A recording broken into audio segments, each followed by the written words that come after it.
But I will tell you, the amount of spiritual warfare we had producing that episode, like, it's just incredible. Brownsville in particular, inexplicably in bright sunny weather, lost power on 2 separate occasions while we were talking about the revival. Everything went out.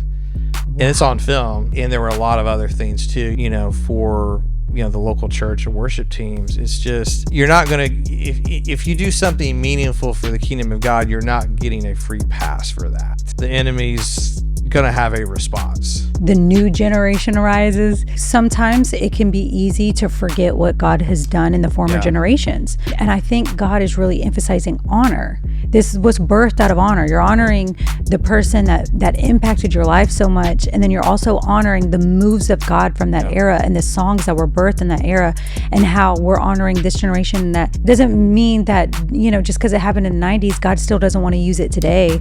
And it doesn't mean that generation is obsolete. They're very, very important. And I think God is turning the hearts of the sons to the fathers and the fathers to the sons.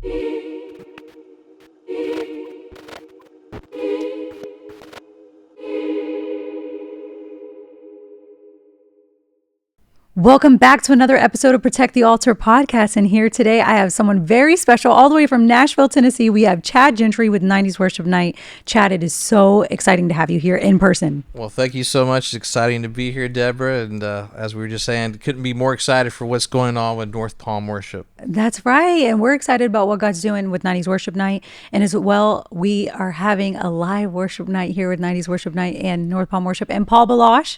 So we are so excited about that. So tell us a little bit about yourself, because some people may have not had the opportunity to meet you and know a little bit about you. Tell us where you grew up and your moment with the Lord that brought you to like a real relationship with him. Yeah, absolutely. Well, I'm originally from Southern Indiana. And, I grew up as a teenager right in the thick of the mid-90s, which I still think, arguably the most special time of modern history, But, I didn't really have an interest in church, when, my parents kind of, begrudgingly, made me go as an early teenager, talking probably 13, 14 years old. Right. But we started attending a local Assembly of God church in the area. And you got to remember, too, I grew up in kind of what we call rural, Southern Indiana. So I literally, my house was, an island amongst cornfields, Wow. I mean, it was definitely country. So in our church, the Assembly of God Church was probably the only church within a 30-mile radius that was doing modern worship. Wow. All the other churches were still at that point in time doing, the hymnals and all of that choir stuff. Right. But our church was doing, Hosanna music, and Maranatha, and later we get into Vineyard and all the other amazing, music that came out of the worship movements of the mid to late 90s. So we started going there. This has been like probably 93, 94. And it wasn't until beginning of 1995 where a couple of, the kids that were in the youth group, they'd kind of seen me around, but I had no interest in, socializing with any of them. I had my outside life doing sports and all that. Right. And at that point I was getting ready to join, become a freshman in high school later that fall. So I had no interest in doing anything there at the church, just being honest. But after weeks of, prodding me to, hey, you need to come to summer youth camp. It's an amazing time. It's a lot of fun. You just got to trust us. You got to go. And finally I caved in, and, my parents thought, it sounds like a really, really good idea. It'd be something good for you to do this summer. So I went, Deborah, and it's just like the Lord got a hold of me. Wow. And everything just changed. Those are so special. It really, really was, and what was fascinating was, just kind of getting back to, worship music is even, sitting in church prior to that, like I was learning the songs, that we were doing on Sundays, but they weren't, they weren't hitting. They were not hitting. Yeah.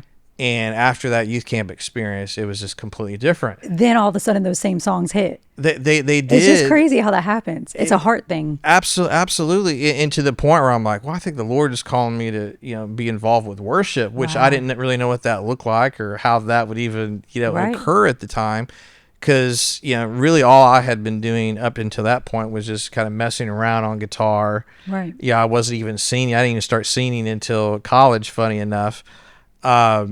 But I just kind of took that little seed and the very minimal amount of skill that I had, and I braved to talk to the senior pastors, like, hey, would it be okay? Can I come up and shadow the worship team on That's awesome. Sunday morning? And I just kind of learned by that, and some of my earliest memories of doing that was I was actually like writing out chord charts when I was like 15 years old, and really studying song formations and just how to put so cool. a song together, which ironic. I mean, it's kind of one of the things I'm known for now is knowing how to build events and set lists and putting all that together. So that started incredible. See, the Lord was training you even in adolescence when you maybe didn't even see like how does this make sense? Then God gives it context later on in life. It all makes sense. 100%. I mean, I could never have guessed at that point. I mean, I was just excited to get the play my guitar, my 4 chords unto the Lord. And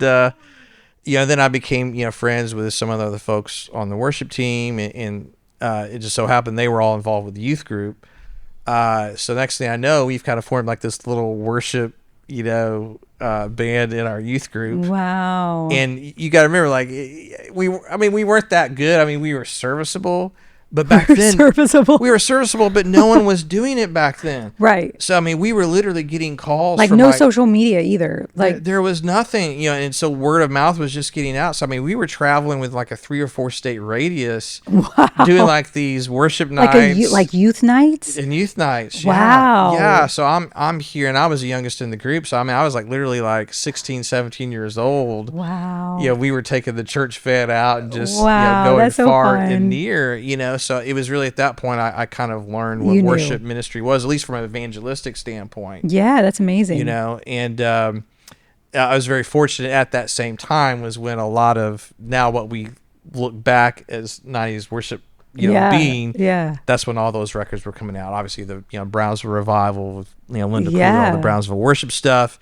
Integrity Music released the Darlene Check Shout to the Lord album. Exactly. That year, Delirious was just, getting going. Obviously, the Vineyard stuff was picking up heat because of the Brownsville Revival, so everyone was getting to know that. Wow. So the mid-'90s, specifically 96, when I started really diving into worship, that was a special year to special year. That's a special year. Okay, so tell me why. Fast forward now, you're an adult. Tell me, why did you start 90s worship? What was God stirring in your heart exactly?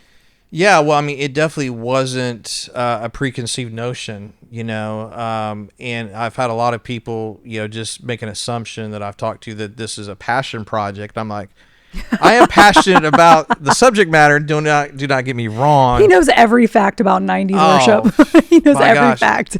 But, to see anyone who's seen the behind the scenes blood, sweat, and tears that has went into it. This is really an obedience. Yeah, this project. Was, and I kind of jokingly say, had I really known what this is going to be, it would have been a little bit harder to heed the call, with the You'd have been like Jonah going away from Nineveh. Oh yeah, it would have probably scared me to death. Yeah, I mean, I knew it was going to be a big commitment, and it started really well. It was in September of 2020, right during the height of COVID when the pieces started coming together, and what the catalyst was my longtime mentor and friend, the late Danny Chambers, who was the last several years of his life was a pastor of local church there in Nashville, which my wife and I we actually met at, and we attended for several years together, which was great. But I had actually met Danny back in '96 because he at that time was leading a lot of the youth conferences and camps and whatnot, specifically Youth America, which was in Oklahoma City, a big youth camp every summer, and our youth group, I think on the heels of us kind of starting, our own worship band and really diving into worship, we ended up going out there, and I got to meet Danny for the first time, and our church did, and that kind of coincided with Danny's move from Oklahoma City to Nashville, which Southern Indiana is only like 2.5 hours away from there. So we immediately our church struck up a friendship, with Danny and his ministry. So he came up several times. One time he actually brought Lincoln Brewster with him, who played guitar that's for so him. cool. And that was actually funny enough. Our church was the first solo performance that Lincoln ever had. Wow. So our church, and then he went on and obviously did amazing things, or still doing amazing things. But that really, left a mark on us and our church. And kind of fast forwarding into 2020, that September, Danny passed away, unexpectedly. Wow. And it was a really, really bad month, just, in general for me. I just turned 40 years old at that point and was just really discouraged by what was happening, just in the world, with COVID, Exactly. locally in the community. All ministry kind of grinded to a halt, at least the traveling aspect of it. And then we got the news of Danny's passing, and it was like the nail in the coffin. It was horrible. It really, really was, and I was grieved, for several weeks afterwards, and I remember just saying a simple prayer like, Lord, I'd love to do something to honor Danny. Don't even know what that would look like or be, but kind of here I am, send me. Didn't think anything more of it. Ooh, so folks, be careful when you say that prayer. When you want to honor people and really shine a light to some very important narratives of history and ministry, be careful what you ask for, because you may get that that desire granted. And sure enough, I did in December of that year, of 2020. That was when I kind of, best way to describe it, kind of had a download of what became 90s Worship Night. Wow. And when we started. So what was that download? What did the Lord show you about it? It really, I had an encounter with the Lord right after Danny passed, which I don't have time to get into all of that, but I kind of knew that the Lord was preparing something for me to be involved with. But several weeks went by and nothing materialized on that. So I'm like, okay, well, we'll see. See whenever the Lord, rings the bell, I'll be ready. And it was in December. And my wife and I, we were leading a Christmas season service at a friend of ours' church, and we did obviously a bunch of Christmas worship songs as you would expect during that time of the year. But we snuck a couple of 90s worship songs in the set just because we knew that, some of the folks there would be familiar with it. But then also kind of as our own little way to just, honor Danny. So we did one of his songs called Let the Reign of Your Presence. Wow. Which is, very prominent, at least within the charismatic, circles back in, the mid to late 90s. So we just did that song to honor him, and the Lord just moved in a really special way that day. Like someone just out in the congregation, I think, had a healing. No one prayed for him, just was in the middle of worship. I think we were like leading Silent Night when that happened. Wow. That's just how powerful that service was. Probably the most powerful Christmas season service I've ever been in. But as we were talking afterwards, one of my friends was like, man, you really should think about, coming and doing a 90s themed worship night, at the church here.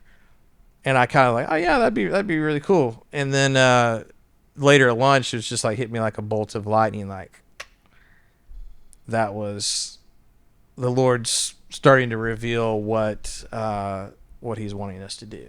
What kind of started a few months ago. I'm starting to understand now what that is. Yeah. And that's so powerful, because I think a lot of times I've seen it where the new generation arises and they just, sometimes it can be easy to forget what God has done in the former generations. Yeah. And then, and I think God is really emphasizing honor. This was birthed out of honor. You're honoring the person that impacted your life so much. And then you're also honoring the moves of God from that era and the songs that were birthed in that era, and how we're honoring this generation that, it doesn't mean that, just because it happened in the 90s, God still doesn't want to use it today. And it doesn't mean that that generation is obsolete. They're very, very important. And I think God is turning the hearts of the sons to the fathers and the fathers to the sons. And, and through this ministry, it's remembering what God has done in previous generations is so important. And I love that because, you know, we've talked about how even our church, we love to intermingle the new with the old. And it's so powerful because if you have a new song and then all of a sudden you go into one of these 90s songs that has so much history and so much weight, or even some of the hymnals that we talked about, you know, that can be so powerful. And to intermingle those, it's really incredible. And so now 90s Worship Night, you're doing these docuseries. The first episode's already available. It's with the Brownsville Revival and Lindell Cooley. And it was so impactful when I watched this. I cried, and I'm not like a crier, y'all. I'm not a crier. I don't just like cry. You know, there are some people I know that are just, they're criers very easily. I'm not one of those. And so when I watched this and it moved me, I could feel the presence of God on it. I was like, what in the world is happening? Yeah, well, it's so funny you mentioned that because it kind of goes back to, you know, what I had just mentioned. Had I really known the full scope of what this was going to be, it'd been a little bit harder to heed the call. But when we officially launched in January 2020, well, I'll go back in December after we kind of got the initial vision for blueprint. 90s Worship Night. My wife and I, we went away for Christmas vacation and we did a ton of praying. Some more miraculous, supernatural stuff happened that were kind of God winks about all this. So we officially launched in January of 2021. Wow. And I knew kind of early on in that month that there was going to be some sort of like documentary, you know, presence with this. And do you have any history? No, of course not. Absolutely not. I'm not a filmmaker. Never been a filmmaker. Never aspired to be a filmmaker. Wow. And I was just like, well, the Lord's going to get a lot of glory out of this if this is happening. Because he can use me. He can use anybody. Yeah, I'm not going to, like, no one's going to be like, oh, well, we knew Chad was going to make a feature, worldwide successful docuseries. No one, everyone who knew me, they were, and did you ever aspire to like do interviews or anything like that? I really didn't, no. Because in these documentaries, you're the one doing the interviewing of all of these basically worship honorary icons, however you want to say them, legends, worship legends. Yeah, I think, really for me, I will say I kind of do have a gift of, I kind of understand what the important narratives are, I think. That's good. Especially if we're looking at, because kind of, what we felt the Lord was leading us with the series is for each episode to be about 40 to 45 minutes in runtime. So, I mean, you can only have so many sequences, in that amount of time. So knowing what you're, needing to cover is got to know, important.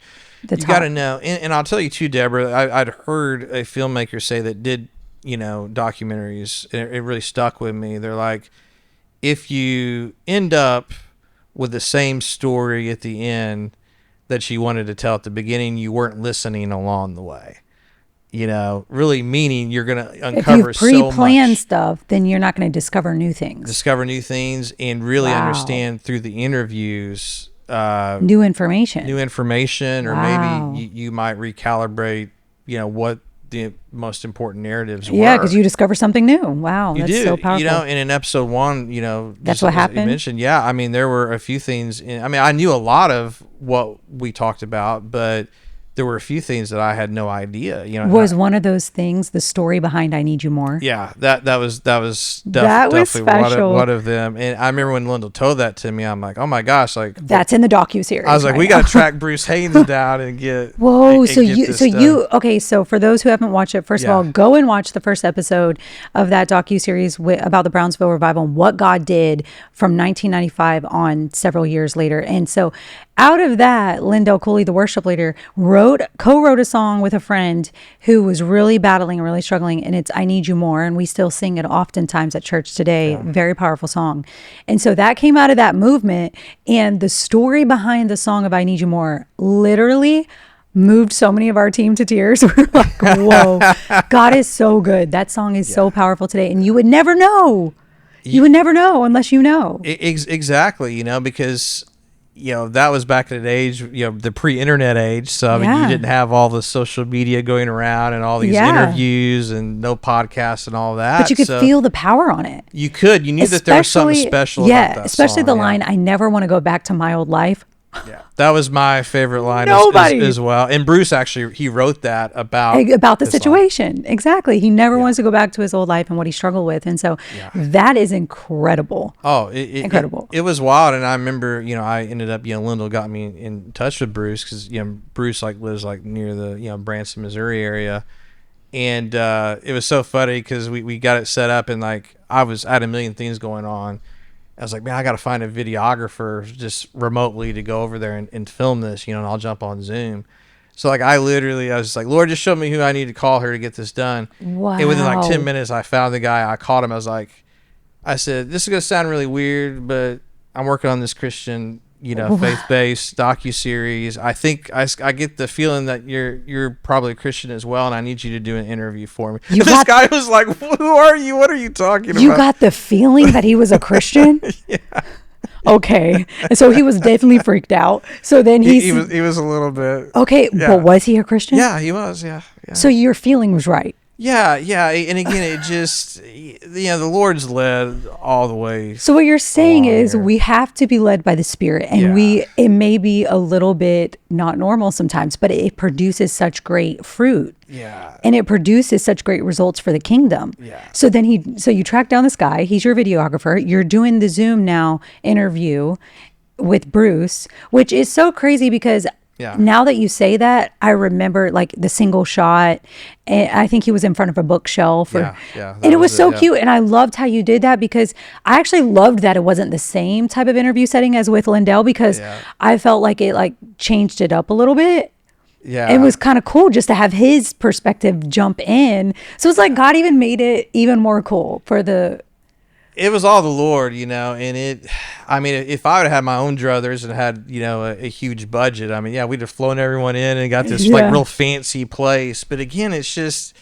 Sometimes organic is the best. It is. And I think so many times God is counter perfection. Right. When it comes to production He likes value. messy. Yeah. He likes raw. Raw. And I think that really goes back to the whole Brownsville worship narrative was what launched that whole theme was the raw recordings that were Brownsville Volume 1 and Volume 2 that Lindell never wanted to do and definitely didn't want to get out there other than, just sell probably a couple hundred out the back door. And this is so hard for artists. This is so hard for worship leaders. It's so hard for perfectionists.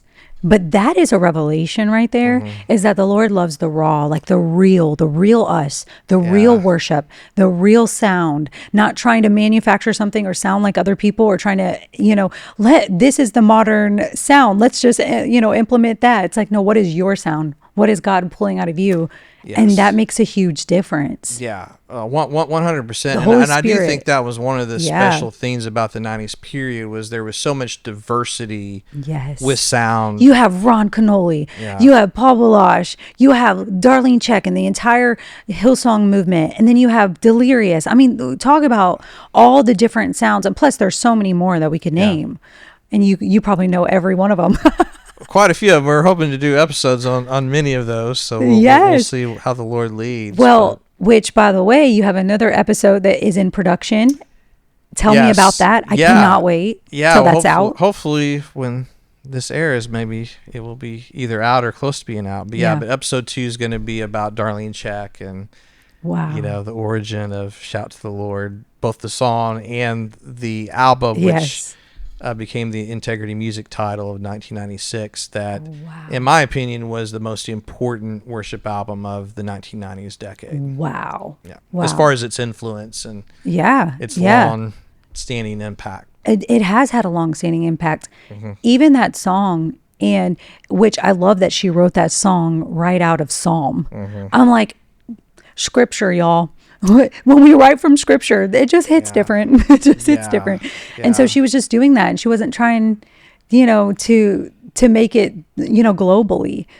And so her story is really incredible. I can't wait till that is out. Was there any surprises on that interview that you were just like, I had no idea?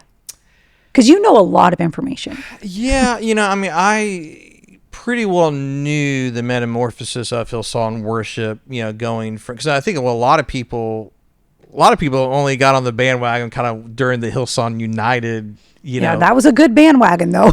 Very, very much. But, you know, what But they it don't existed realize, before that. There was so much that happened. Yeah, and in the early late 80s to early 90s, it was, I mean, Hillsong worship was multicultural. You know, it was influenced by Brooklyn Tab, you know, Alvin Slaughter, you know, Ron Canoli, all of that, you know, and that's kind of what they were emulating in their house. You know, it was really, you know, being influenced by that. And it wasn't until Delirious came out that they kind of made that transition from that to more of like the ambient, you know, worship sound that you know, people kind of equate that to today.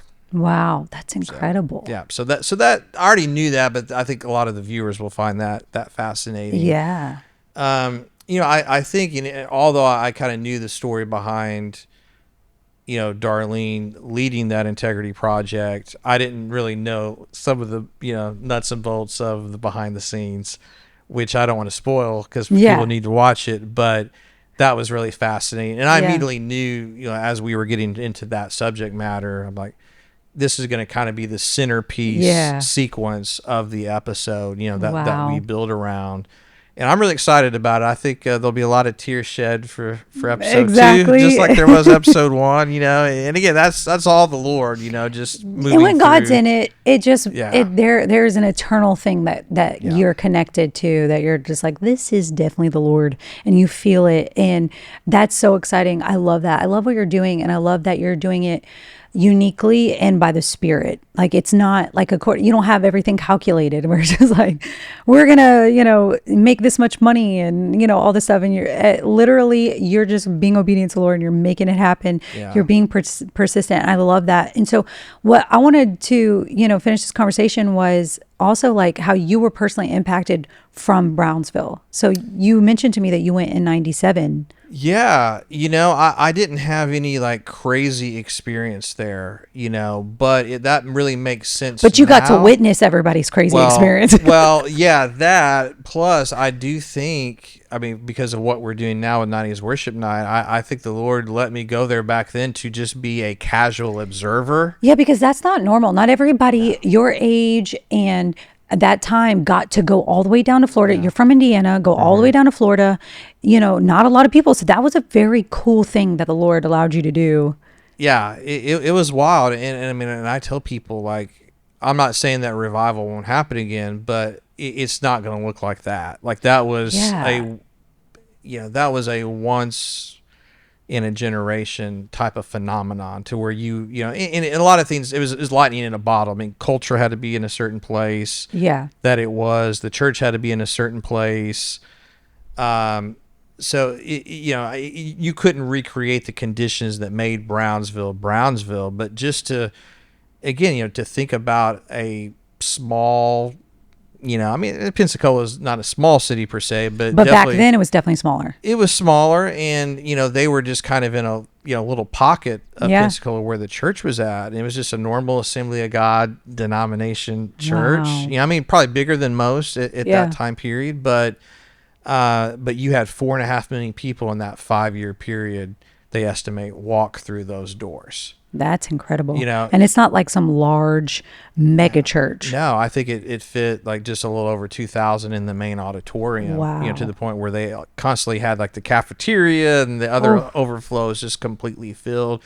You know, and the theme, Deborah, it's really, I think, the lasting impact of Brownsville was all the people who went, but then went to their 4 corners of the earth. That's it right there. You know, and shared. They still talk about it today. They do. They are permanently changed from that experience. And that is like the evidence that's actually a work of the Holy Spirit, because we can have people who have the outward display. They go to church. They do all of the, you know, crazy stuff that can happen sometimes if you're Pentecostal or charismatic or anything like that. But then they go back home and they struggle with anger and perversion, and nothing changes, and their kids see hypocrisy. That does not change anything. But when you have people that go and they actually have an experience with the Lord, and then they go back and they're never the same. We're talking about drug addicts that never go back to drugs again. We're talking about people who were healed and they never went back to having that illness again. We're talking about major issues in the heart that were healed, and then they never struggle with those things again.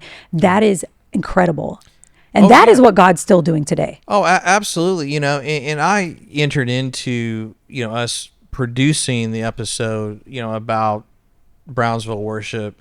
I knew the revival was a mixed bag. I knew that there was obviously a lot of good, but there was some not so great stuff that happened, and bad actors who came in and commandeered maybe aspects of it, or people just showing up, just in the flesh, and Can you imagine? Like, I can only imagine, because I wasn't really around. I wasn't old enough to be a part of any of that, but I can only imagine just growing up in church there, because everybody has different agendas sometimes. So I can only imagine what they had to deal with. Oh yeah.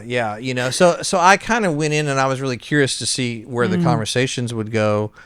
But I will tell you, the amount of spiritual warfare we had producing that episode, like, it's just incredible. I'm working on a book. I'm hoping to have it out next year, but just to talk about the making of that first the series and some of the things happening, but Brownsville in particular.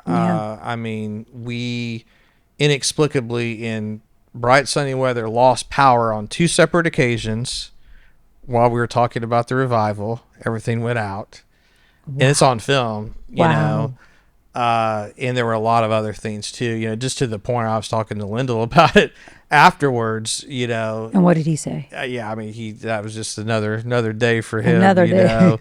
He got to live above the warfare. Man, live above it. That's the thing too. Kind of going back to practical, advice, for the local church or worship teams. It's just, you're not gonna, if you do something meaningful for the kingdom of God, you're not getting a free pass for that.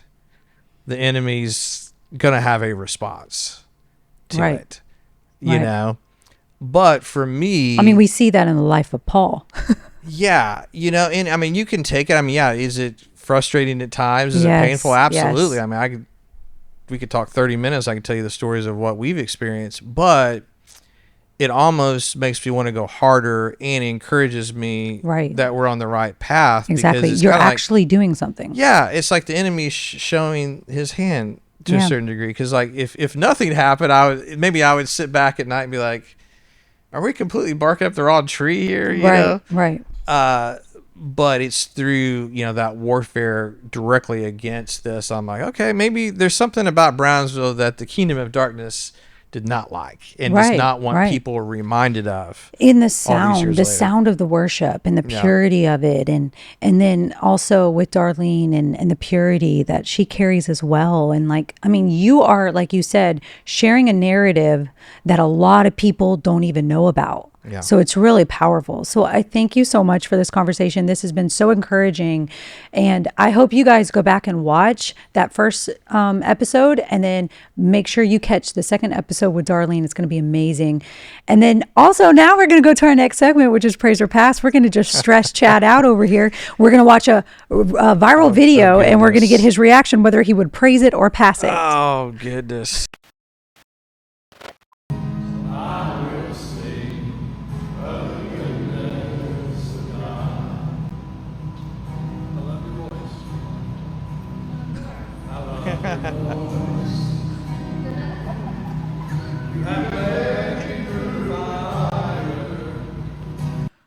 Okay, so apparently the lady thought he was talking to her when he said, I love your voice. But all he was doing was sing the lyrics. She said, I love your voice too.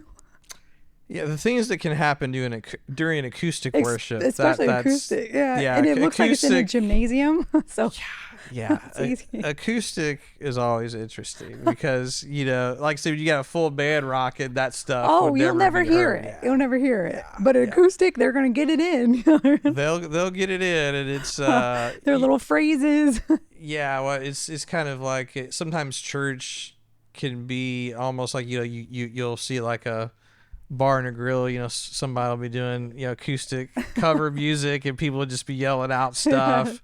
Church can be that way sometimes, That's true. And you just kind of have to, you got to know how to, just as Paul Baloche was talking about, you kind of got to know how to navigate the crazy situations. All right, so would you praise or pass how the worship leader reacted? He didn't really say anything. He just made a little face.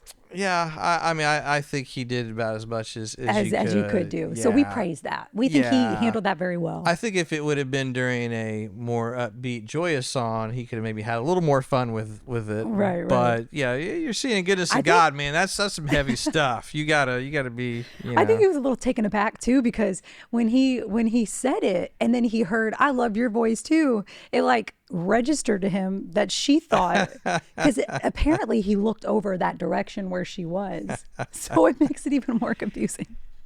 Yeah, acoustic worship. Yeah, bless it, we praise it, but we pass all of the people trying to insert their own concert and their own commentary. Yeah, absolutely. I'll agree with you on that for sure. All right, we're going to our last segment, which is frequently asked questions from worship teams. For our frequently asked question today, we want to kind of change it up and ask you, Chad, you've been in the worship movement. You've seen so much of the industry. You've seen all of these amazing songwriters and how they've blessed the church. And so we have people who are songwriters for their churches, who, maybe are on worship teams, or maybe they just love worship in general. What would you say to those who want to make a difference in songwriting, or they want to make a difference on their worship team? Any advice you would give them? Yeah, I think the main piece of advice, and I was very fortunate, having got started in the 90s, everything was looked at through a ministry lens. There was no such thing as worship artistry back then. It didn't exist. And I think, unfortunately, sometimes when we think about worship music, whether it be writing or, leading or whatever, we there kind of is an artist first, perspective that goes into it. Right. And we really, in my opinion, need to get that, back to where ministry is the main focus. Right. And that doesn't mean that you can't write amazing songs and can't have, great artistry with what you're doing. It's not about, the product of, it's about the heart. It's about the heart and what your mindset and motivation and focus is. Absolutely. Because if you can get that, in my opinion, if you can have that ministry first mindset, everything else will fall into place. Yeah. But that's also what's going to make your career and your, ministry last, is that approach. And I think the proof's in the pudding with, all the folks that we're, working with. In 90s Worship Night. Yeah. Man, that they've been at it for 40 years faithfully. Yes. Still going out and ministering. Yes. Not faltering, at all. At least in the big picture of things. And to me, that is proof that, it was always, it started off in the right place, and it's still in the right place now. And they kept serving their local churches. Yes. They kept writing for their local churches.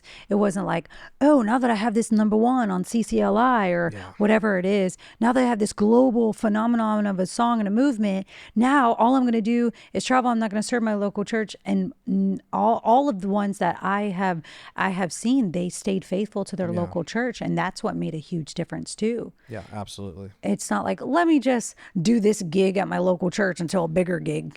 That's not the mindset. No, it's got to be grounded in ministry. Yeah. And if that's where the heart is, then, you can get, where you want to be for sure. Yeah. And where the Lord's called you to be. Yeah, that's beautiful. Well, thank you so much, Chad. This has been an amazing conversation. And we hope that this conversation has also blessed you in his life, and his obedience to the Lord is such a blessing to the body of Christ. So we thank you for that. And keep up with 90s Worship Night, and make sure you tune in to the next episode of Protect the Altar podcast.